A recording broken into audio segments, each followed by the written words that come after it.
I'm addict named William. William. I want to thank Hakeem and the home group, and most importantly, I want to thank God once again for their perfect time. I don't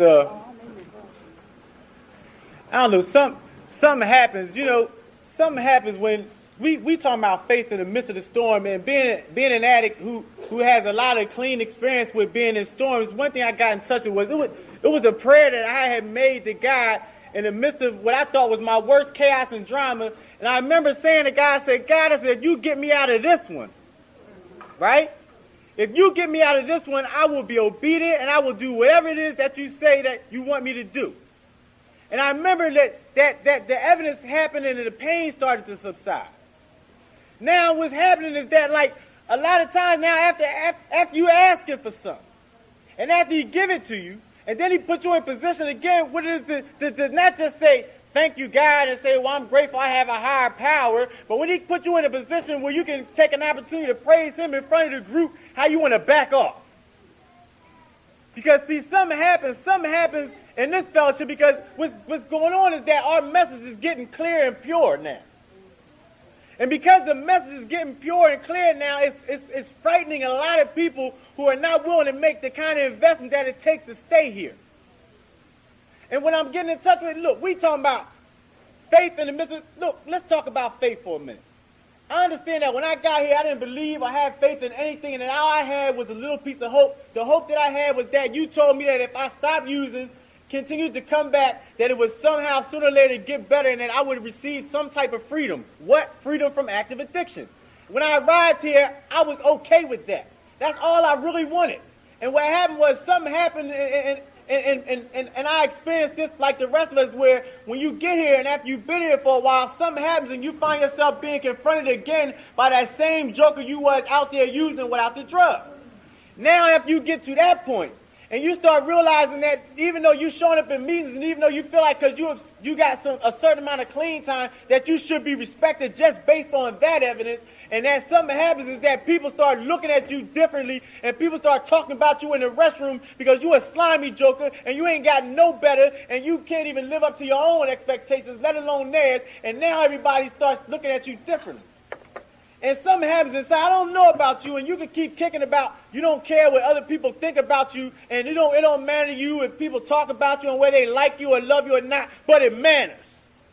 It matters when you start changing into a person that you didn't even think you could change into, and still people want to hold you to who you were in the beginning. It hurts when people are still telling you and looking at you in a way that you remember William, you was a sick, slimy joker. You was a vampire. You was attaching newcomers. You was doing anything that you wanted to do. You thought that just because you was clean, you could do anything you wanted. And like we still think that you that person, and we don't want you to share for us, and we don't want to really support what you're doing. We don't care how many places you go share. We don't believe none of that stuff no how, and that hurts. Something happens when you sit in a meeting and somebody sits at the table, and I don't know about you, and maybe everybody don't experience this, but something happens when the person sits at the table and they say, well, I can't really share like some of them other people, and but I'm just going to do my best. And everybody's like, it's okay, baby. And then they all look at you like, so what? We're not impressed. That hurts.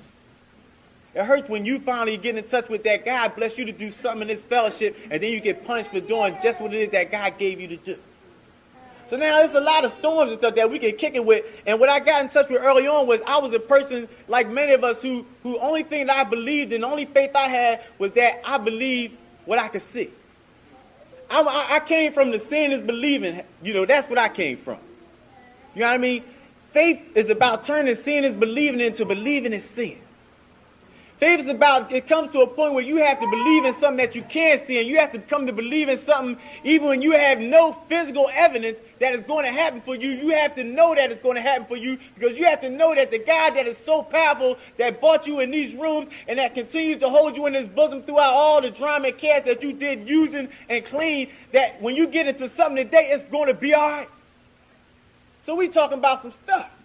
We talking about some, big boy stuff and big boy girl stuff, because what happens is that a lot of us go through stuff and we come in the doors of Narcotics Anonymous and we put on these NA I'm clean masks. We put on these masks like, I'm the great WMS now. because I don't want to hit nobody, with none of that stuff.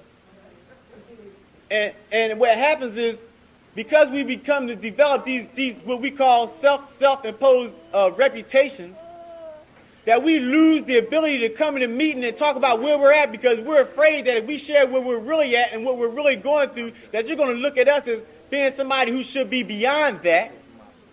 And we lose the ability to come in meetings with our head up and to leave the same way.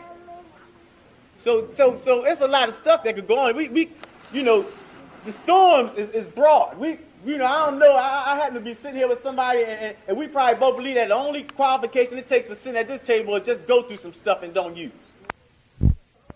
With the things I want to talk about the opposite of this faith that I developed as a result of being here. I want to talk about the fear that I have. And I don't want to talk about like the fear like I'm afraid to get honest with you, and I'm afraid of what's going to happen, whether the relationship's going to work. I'm not afraid that they're going to take the car. I'm not afraid if the insurance is going to be shut off. I'm not afraid if I'm going to lose my job. I'm not afraid of none of that. The stuff that William is afraid of today, even after being here for a while, is he is afraid to get truly closer to his God. He is afraid, he's afraid that when stuff happens, that when he gets in a certain kind of environment and everybody else is feeling the Spirit of God, and I'm not talking about that generic shit like we just shared our ass off and we feel good because they hugging us now, but I'm talking about something happens when I get in a certain environment and I know that God is there and I'm afraid to let him touch me. I'm talking about a deeper level of terminally cool and fairly hit. I'm talking about that kind of stuff where you are. I'm talking about, look, I don't know what you're afraid of, but I'm talking about I am afraid to get really in touch with what God has in store for me, because I'm afraid from what I've seen growing up that as soon as I get there that he's going to take me. I'm afraid that he's going to take me and he's going to think that once I start being the kind of person that return your anger with love, and when I become that type of person that's able to smile at a frown, that he's going to think that I'm ready and he's going to take me, and the reality of it is I got some more shit I want to do. So I show up at places, and I'm talking about, look, we ain't going to get off on a religious tip, and I don't know what that religious zeal shit is anyway, because I don't know where y'all think half of this information came from anyway. But like what happens is I go to like a place, and when I get to these places, and I watch other people being full of what the Spirit has, and I get afraid, and I'll sit down, and I'm talking about, I got all this courage to sit up here and talk about who I am, but when I get in other places outside these rooms, I'm afraid. I'm afraid that Spirit just might touch me. I'm afraid that he just really might change my story if I let him. Look, I got a lot of experience with kicking drama topics. I ain't there today. You know what I mean? I was looking at some stuff, and I was looking at what happens as a result of no faith and how you can create your own drama. And like the reality of it is, I'm not in the midst of creating any new drama today. And like I don't have a whole lot of that stuff to go with today. So I need to talk about what really ails me, which is my relationship with God and how I'm still afraid of him, even though I kick it to you like I understand. So I'm getting in touch with how personal is your relationship with God, William? Because this is stuff I need to stay in my mirror.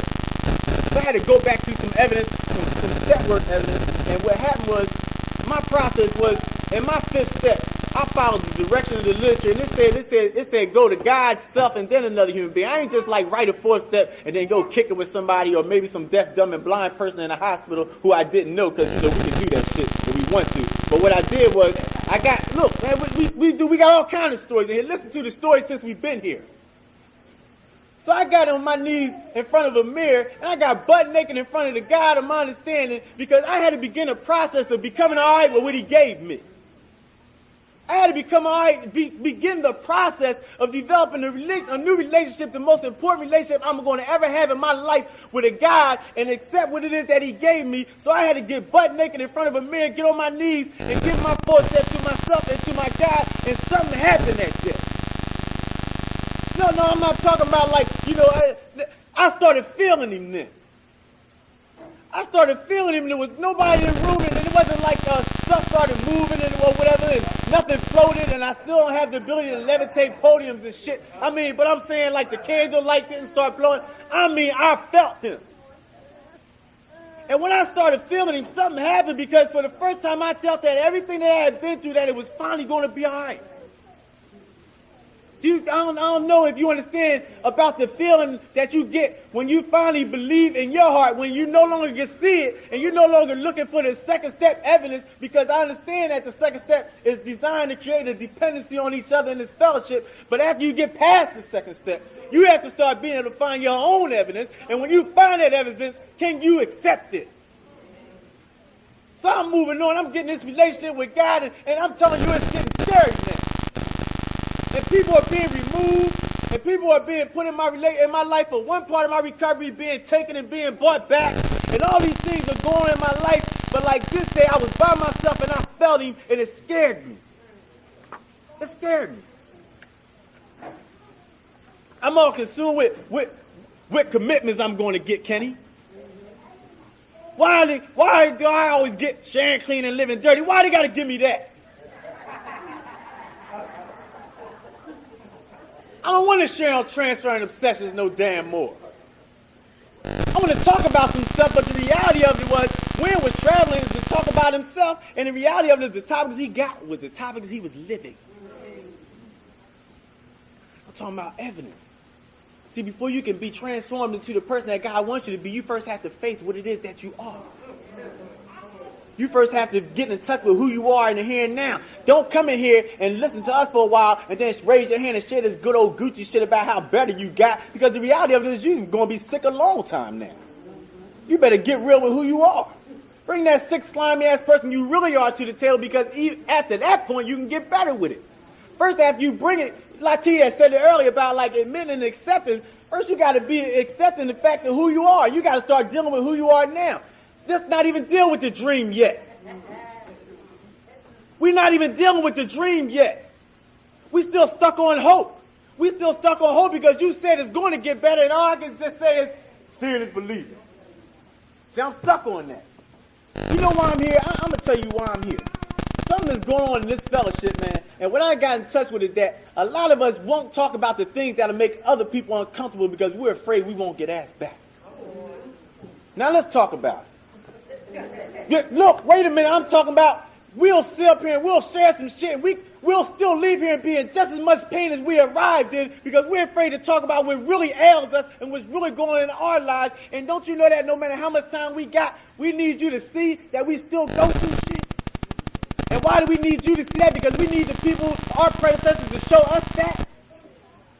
So what's going on is that we achieved a certain level of comfortability in this fellowship. We're comfortable. Look, it happened about 5 years ago. I was in a meeting, and a guy said, he raised his hand, he said, I'm masturbating. You know what I said? Me too. I just want to explain this process. We have to change from just being Me Too people. We have to change from being just followers, because sometimes God got you in line to be a leader today. Can you lead today? Talk about what you don't want to talk about. Because I got a whole bunch of stuff about stuff I want to kick it about. Matter of fact, I got it lined up. A new book cover, I'm ready. God said, let's talk about something else. What are you really afraid of, William? What are you really afraid of? What kind of audience do you need to get real and get honest about what's going on in your life? So what happens now, this in the midst of the storm thing, 3 weeks ago, the person who I spent the last year and a half of my life with left me.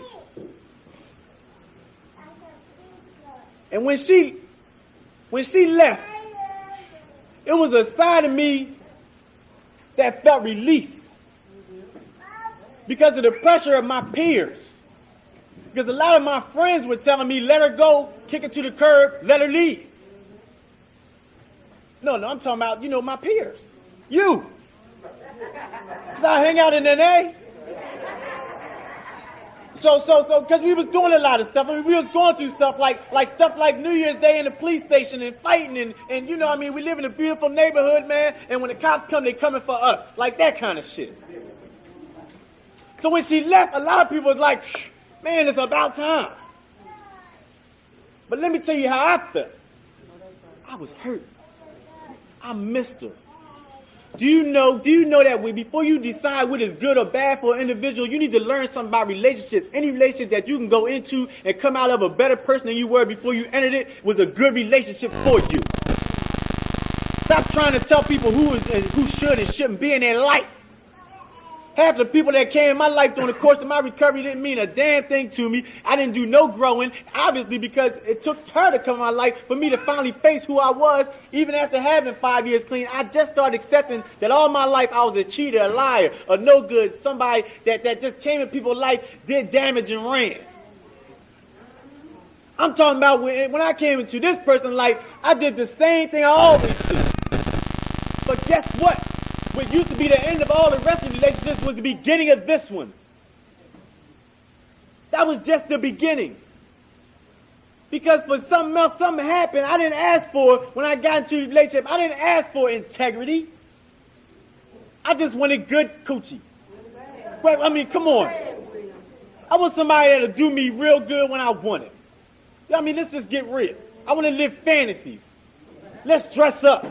Let's get into whatever other kinky thing turns on. Whenever we close the door, I'm down for whatever you down for. That's what I wanted. One day she told me, she said, William, stop picking relationships based on how good they are in bed. What happens when what? They say after the butt, then what? So what happened was in the course of doing this relationship, I developed some stuff that I didn't ask for called integrity. I developed the ability to come in here, share that even though I was going through some chaos, that I had the ability after the meeting to go home and be with this same person only. I'm talking about for a year now, I've been able to come in meetings right here in my area with my head up and leave the same way because I hadn't slept with anybody in the meeting. Now that might not mean nothing to you. I'm talking about people that anybody that takes a risk and takes a chance at looking at me, they're seeing that there's a change happening, and if they just look at what's going on, then they might get some belief, and they might look. I'm the evidence for you. I'm the seeing is believing thing for you. I'm your second step. I'm the one that you get a chance to look at and say, well, shit, if he can change, so can I. Do you understand what I'm saying?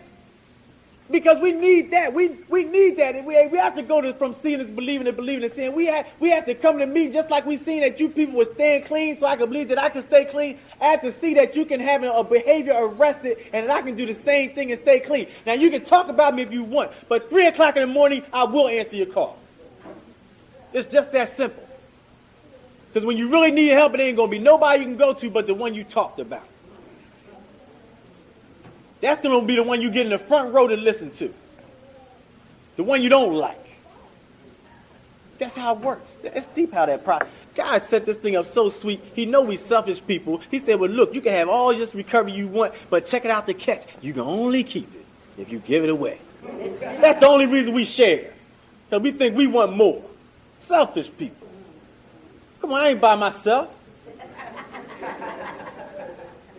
So some stuff is going on, and you know what? When she left, check it out. I got a whole lot of good advice.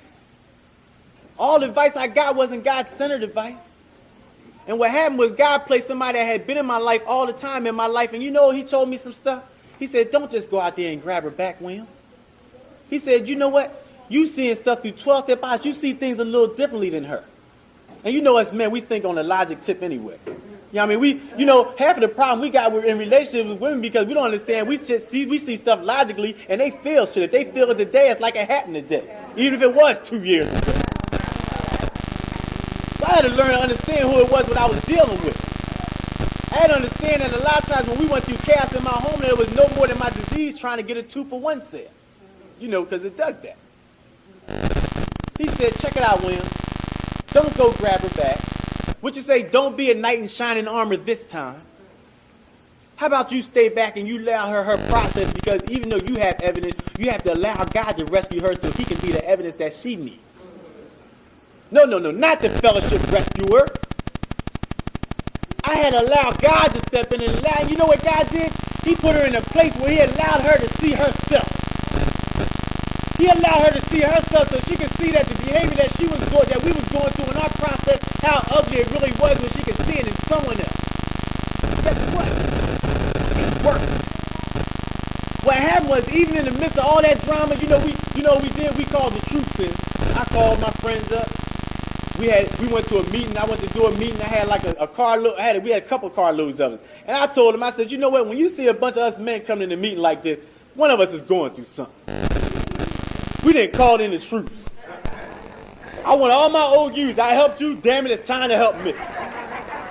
I'm going through it, man. I got a bunch of time, but I'm still hurt. I'm not exempt from pain. I'm going through it. I don't want to let her go. Damn it, I don't care what nobody else says. I love her. No. I mean, I love her. I love her to tolerate. Look, we talked about unconditional love before. How much unconditional love are you willing to exhibit when you can't go home to the person because they pissing you off?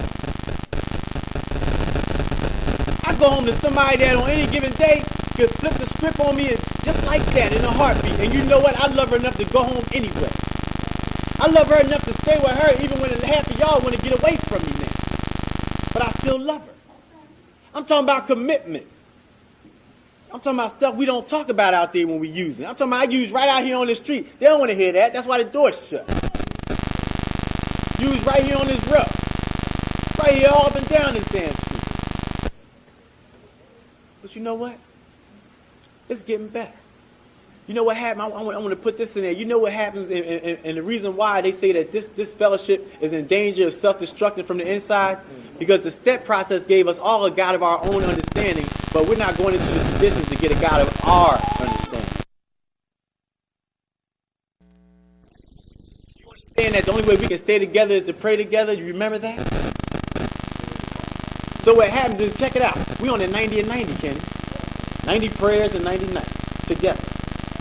Now I pray to my God and she prays to hers. How about we pray together? We praying for the original home group, the family. We praying for the home group that counts. We praying for, now we no longer represent our home groups, we represent the homes we live in now. How about that? How about now that I'm here and even though she's not here, I act as if she is? How about say no? How about it's a whole lot of power now? When they said it when we was using, they used to say, just say no. Man, they understand the obsession, the compulsion, we couldn't stop. Check it out. After you stop for a while, you have the power to say no. So I'm grateful. I'm grateful that just for the day, after being here for a while, I had developed the ability to stand in the middle of the storm and not move and not budge and not have to cry myself to sleep at night because I know that sooner or later that the storm is going to subside. It's going to dissipate, and when it happens, I'm going to be all right. I have enough belief and faith in you people in this fellowship not to put any of you people in the line of fire of my drama. I'm talking about grow up. So as a result of that, man, I developed the ability to survive. You know what I mean? I'm just real grateful to be here. I'm just going to close like I always do, and it's a real simple statement, and the statement is this. It says that if you meet Wim and you forget Wim, you've lost nothing. But if you meet the God of your understanding and you forget him, you lost everything. Thanks for listening.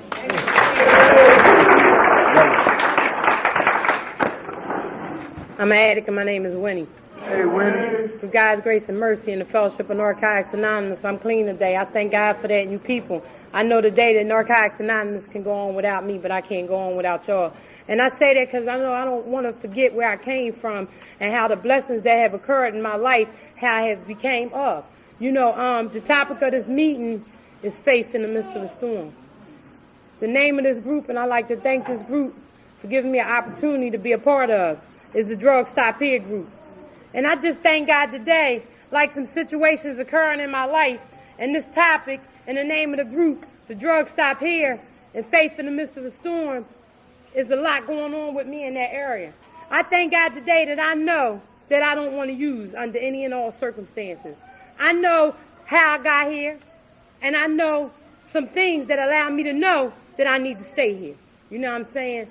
I mean, my life has took a very, different change from how it used to be when I got here and some years ago. You know what I mean? It's a lot going on with me. It's a lot going on with me. You know, I'm getting ready to get married in like a month. You know, God has blessed me to allow me to have an opportunity to receive a loan that belongs to him. And I say that because I need to say that because I know I don't have no ownership over anybody. A lot of days I be still trying to find myself, you know. And as a result of that, you know, I'm trying to learn how to receive love on an intimate level from another individual. You know, and it's difficult because, see, I've always been the kind of person, right, that likes a challenge. You know, I've always been a chaotic kind of person. You know, I like excitement. You know what I mean? I've always been the kind of person that had to find something going on because I could find the measures that I needed to meet to deal with a situation that's occurring. You know what I'm saying? And I'm trying to learn how to not confuse my past relationships with this relationship that I'm in. You know what I mean? I'm trying to accept and learn how to remember that I'm making a commitment to God. See, this ain't just my boyfriend right now. See, and I done had a lot of boyfriends since I've been here. I done went through my travels through NA of finding out that I developed a war story while I was here. You know what I'm saying? See, because when I came to Narcotics Anonymous, I really didn't think I was that bad. When I came to Narcotics Anonymous, I still had some material things. I still, you know, had some things going on the outside. You know what I'm saying? But little did I know that I was spiritually bankrupt. You know, I had sold my soul. You know what I'm saying? So, like, in learning these things about myself, I came to find out and believe that I had developed a war story since I've been here. You know, and as a result, I'm learning how to live a little bit better a day at a time. You know, I know today that my thinking ain't all that messed up. I know today that some concepts and some ideas that I have learned as a direct result of sticking and staying here for 8.5 years has allowed me to know through some step work that I got some power. See, in the 11th step, it talk about in the How and Why book how you are no longer powerless. See, if you stay here and you practice some of these spiritual principles, right, you got something to work with. I'm talking about like faith. If you got some faith, you got some belief. If you got some belief, you got an idea, some trust. And if you got some things, you could be well on your way. So I got something I'm working with now. So I have an idea and a concept of some things that can keep me here, allow me to stay here, allow me to be comfortable, not with you, but me. Because, see, if I'm learning how to like me and I'm learning how to love me, chances is I could take a risk and a chance on you. You know what I'm saying? But I got to take the risk with Winnie first. You know what I'm saying? Seeing just for the day it say have faith in someone in NA who believes in you and wants to help you in your recovery. I'm talking about faith. You know what I'm saying? I'm talking about believing, like, I wasn't raised like what went on in the household, take it to a group meeting. See, that's not how I was raised. It was what went on in the house, stayed in the house, and anybody want to know anything about what's going on in the house, tell them to ask your parents. You know what I'm saying? You know, so, you know, like through these experiences that I have experienced in my life, you know, I'm still struggling in areas with, like, finding, like, you know, like a midpoint with learning how to receive love from somebody on a deep level. You know what I'm saying? Because some days, you know, my fiancé, he gives me so much compassion, affection, and attention that I just be wanting to wait on the drama. You know what I'm saying? You know, with some heavyweight stuff. But see, I'm trying to learn how to get in touch with, this is heavyweight stuff. This is big girl stuff. You got to learn that the person that you say you okay with, you got to learn how to be okay that somebody else is okay with you. For real this time. You know what I'm saying? You know, and it's just been so stressful planning for a wedding and all that. It's been very, very stressful, you know, but I know that, like, through all that I'm going through all that I'm feeling, through all that I'm accomplishing, through all that I'm establishing, I have some faith.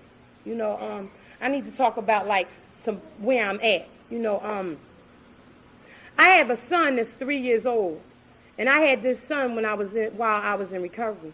You know, and a couple months ago, back in March or something like that, me and his father went to court, and he denied my baby. You know, I was insulted, I was hurt, I was embarrassed, I had resentments. It took everything in me not to turn around and spit in his face. See, because I told you I like drama, and And I will try you, man, woman, cat, dog, you know what I'm saying? Because I know that if I get a couple in, I can at least say I was in it. You know what I'm saying? You know, so therefore, you know, I said, like, I don't believe this, right? And as I left the place, right, they told us that we had to come back. We had to get these results dealt with. We had to take a test. So I done what I had to do. Because, see, I need to say, right, I knew who I was sleeping with at this time. See, I ain't using no more. I done been in some relationships, some conflicts, some sex shifts. I know about that throw down. I've been down with it. But I'm saying this particular situation, I knew what I was dealing with. So I was ready. Come on. What we got to get? Blood, spit, you know what you want. Stool, what you need. You can get it. You know one thing about, like, when you stay clean, you ain't worried about how many piss tests you got to take. Because they can call you in on a regular basis, and you be like, yeah. There you go. You know, but when you ain't doing something right, you be like hesitant. Can I borrow some piss? You know, from the next person down the street or something. You know what I mean? So it was no problem. You know what I'm saying? So the bottom line is I got the results back. And the results came back 99.83%. The man said, Miss, I don't think I seen a test this high. They usually come back 99.2. This say, now he had more genes as a father than me. I had attitude now. He got all his stuff. I was there. I went through the pain. But the bottom line was, right, I wasn't worried about the results because I already knew who my baby belonged to. You know what I mean? But I was insulted and I was hurt. And I went through some anger and frustration. You know what I'm saying? You know, and that for me was a storm. You know what I'm saying? That for me was a storm. You know, but the results, and I'm down. We got to go back to court. And I'm telling you, I'm coming, look, represented with my lawyer. I'm ready. I want my back money. I want every dime you owe me now. It's about property and prestige, money, finance, and everything else. See, because before it wasn't about nothing but sex and romance. You ain't got it, it's cool. You ain't got, you know what I'm saying? Just come lay that thing down every now and then. You ain't got to lay nothing down, but the check they gonna make you pay, and I want it. Because we can use it. You know what I'm saying? You know, my brother came back around the fellowship, earlier this year, and when he came back around, he didn't have nowhere to go. He didn't have no place to stay. You know what I'm saying? And I need to say I love my brother dearly, and I hope and pray for him at this present moment that he's in a safe place and that he's okay. But as a result of his situation and his condition and the disease running his life, he chose to go back out, and I had him living with me. I lost my mom when I had 4 years clean, right? And I remember my mom laying on her deathbed and her saying to me, Winnie, it's going to be a day that Billy is going to really need you. And I just asked you to be there for him. My mother raised all my kids. I need to say why I was using 4 years of my recovery. I mean, I had a bunch of fun in here for 4 years. I had no responsibility with 3 kids. Yeah. I ain't had to worry about nobody saying no children. I didn't have my. They had to remind me I had some.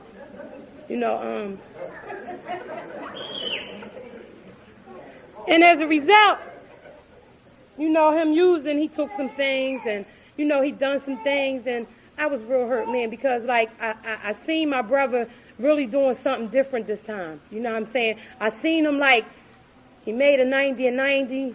He was making meetings on a regular basis. He was going some places with me, doing some things, and when he used, everybody was like, you need to let him go. You know what I'm saying? You need to cut him loose. And I need to say that at this present moment, still today, even after he has been in 3 weeks in 3 different facilities, that I could never let my brother go. I love my brother. And irregardless to what anybody say or what anybody think, one thing I know today, we can come in here and we can get a lot of love to other recovering addicts. We can reach out. We can say love and respect. We can ask them for the hug. But I want to know, can you take it home? Can you take it to your loved ones? Can you give your kids a hug and tell them that you love them? Can you be there for somebody in your family?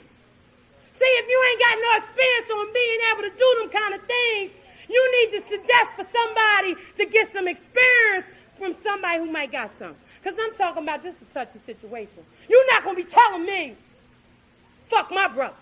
You're not going to be telling me this, that, and other. See, one thing I'm in touch with is that I can't keep him clean. See, I ain't got no denial of the disease of addiction. See, it'll manifest inside of you and it'll get you from the north, south, east, or west way if you don't have no direction on which way you want to go. See, I know the juice is where I plug in at. And on any given day, if a regular socket ain't working, I better get a 3-prong. See, I know what I got to do in order to allow myself to remain here. See, but I want to be clean. See, I don't know what his situation, what his case, or the idea his thinking may have been at the time when he used. See, and a brother that had some time and used pulled me to the side and he said, you know what, Winnie? He said, when I picked up, I wasn't even aware of myself that I was on my way working towards a relapse. You know, because everybody was telling me, well, this person said, well, I seen it coming. Well, how you see it coming? He was staying in my house, didn't have to pay a dime. I'm feeding them, I'm clothing them. How you see it? Well, God, what they told you, if you can't get in touch with God, call you. You know more information about other people. What do you know about yourself? What are you doing to do something for you? What kind of investment are you making in your own life? You know what I'm saying? See, you know, one thing I know about when I came here, right? I remember working at the facility as a counselor with 9 months clean. I had the answer for everybody and didn't even have an inclination what was going on with me. I'm signing papers, writing forms, doing one-on-one counseling, getting paid good money, had a whole bunch of sponsees, and didn't even have my kids, and didn't even have no idea, concept, which direction I was going in. You know, but the blessing is, like, through all that I have been through the trials and tribulations that have occurred, I know today that I could dance to the music and the record ain't even got to be on. See, I got some faith. See, I could jam to the music and the song ain't even got to be playing. See, I'm talking about having some faith and allowing yourself to use it under any all circumstances. I'm talking about I've been in situations with 7 years clean, man. I was homeless. I was homeless. After making investment after investment after investment in my father's house. You know what I'm saying? But I made a decision that I was going to allow the situation to remain right where it was at. It was his house. I was going to allow him to be there, and I needed to leave. Because, see, one thing, in Rome, you got to live like the Romans. So I was in Rome. So I had to take my Afro-American ass on out of there. You know what I'm saying? And that's what I done. I had no idea where I was going. I had no job. You know what I'm saying? I had a couple dollars, but I get in touch with We Do Recover. It said jobless, homeless, penniless. I can identify. You know what I'm saying? So as a result of that, right, I went and lived with a sponsee. And it was all right. I stayed there a couple days, but I done what I had to do. You know, I did what I had to do. You know, and things worked out. You know, as a result, I got on subsidized housing. As a result, I went back to college. As a result, today I have a house that my name is on the receipt and stuff. You know what I'm saying? And as a result of having some faith, all the material things that I have had all my life, the price value on what I have gained internally could never have a price value on it. Today I got some faith. Today I got some belief. Today I got some integrity. Today I know I do not have to prostitute my morals because you believe in something. And I believe in something different. You know what I'm saying? See, I ain't got to sell my soul no more because I ain't here to impress nobody. I'm not here for nobody's approval. I'm here because I need to be here. Today I ain't running off of ego. I'm running off of pride. Why? Because I made a decision to do some things to get me to the point where I'm at. I'm a junior at Cheney University, and I'm an undergrad law student. You know what I'm saying? I'm talking about these is blessings from God. I'm talking about I was struggling so bad last semester, right, with getting a wedding together, dealing with the fact that my brother's situation, my kids, everything happening, and I was blessed enough, man, to pass all my classes, man. You know what I'm saying? I was blessed enough to pass, you know, and not get no F's and stuff, man. And that's just a blessing, you know what I'm saying? Because I had counted myself out for a minute, you know what I mean? With worryation, like, Dad, you got to pass these finals, Dad, you know what I mean? And I had done so excellent the semester before. But I had to look at how I had to separate that was then and that was now. You know what I'm saying? But the final outcome of it was that I'm doing all right.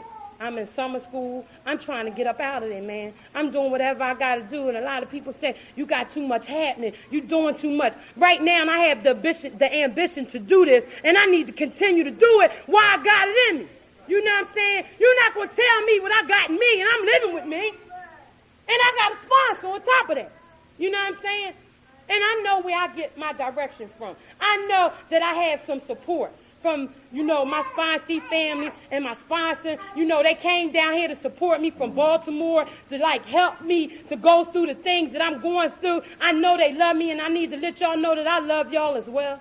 You know what I'm saying? I got people in my life, man, that are in my best interest. You know what I'm saying? And that's another thing. You know what I'm saying? A bushel of crabs, when one trying to get out, the other one try to grab one back, pull you back down. I know I got people today that just ain't in my best interest. They don't really like me, and it's all right, because I might not like a couple of them anyway. You know what I'm saying? I just respect the fact that we all here. You know what I'm saying? But I've had some relationships with some people in my life through this program and through this process that have allowed me to practice unconditional love. I'm talking about on a deep level. I'm talking about some women that we done lived together, we done stayed together, we done had bonds and relationships together. You know what I'm saying?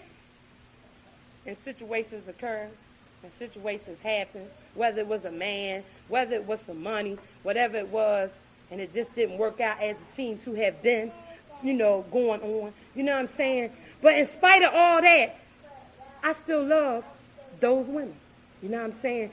One thing I have learned, that the relationship that I might have with one person may be different than the relationship I might have with another person. But one thing about me, I want for other people what God has for me.